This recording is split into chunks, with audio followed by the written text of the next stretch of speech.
You are listening to The Vocal Technologist. Spoken tech for your ears.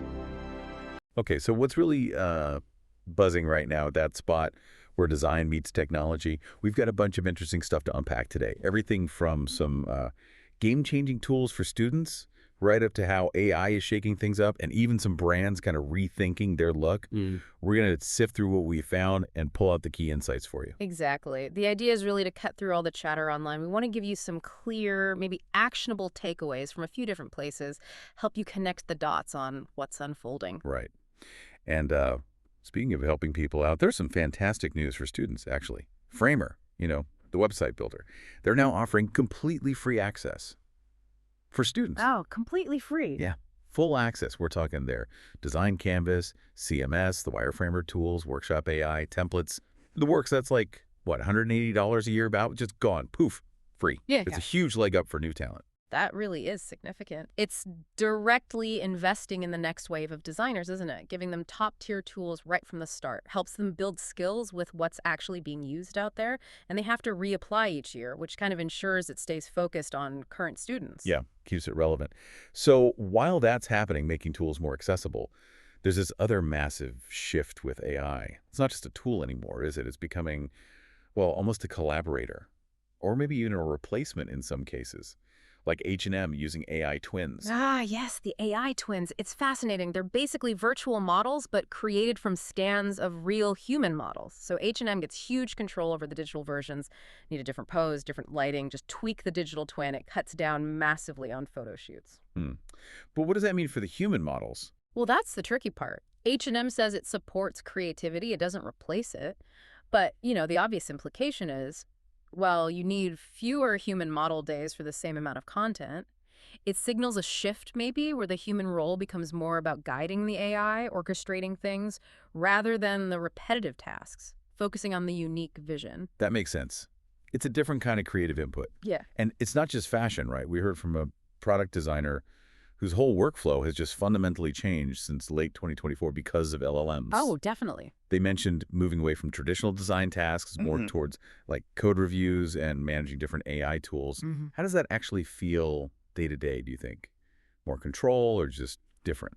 That's a really good question. It probably feels like both. It demands different skills. Prompting, debugging AI outputs, critical thinking about the results. Their toolkit sounds pretty advanced now.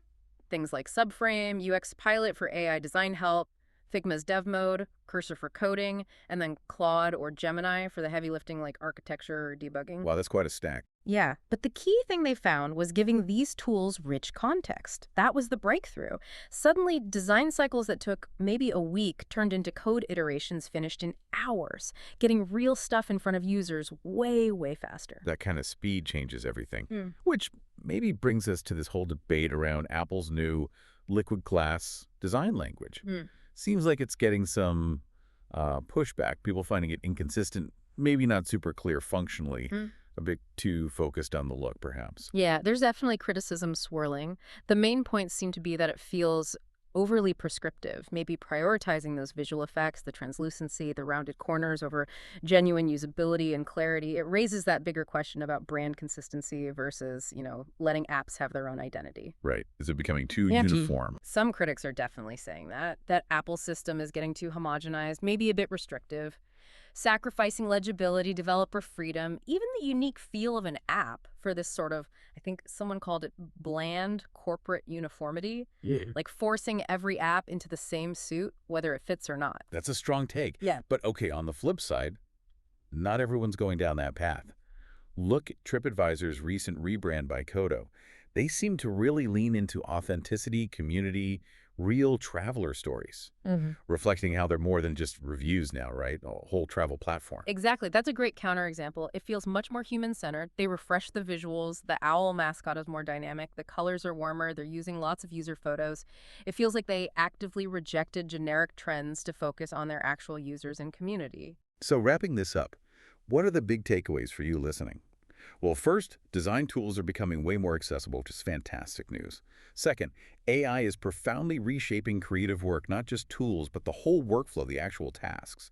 And third, amidst all this tech, that focus on human-centered design, on authenticity. Yeah. It's maybe more critical than ever. Absolutely. And it leaves us with a big question, doesn't it? As AI gets woven deeper into design, how do we define what's uniquely valuable about human creativity, that intuition? And what's our responsibility as designers or just as users to make sure technology enhances authentic human experience rather than, diminishing it? Something to think about. Spoken Tech for your ears.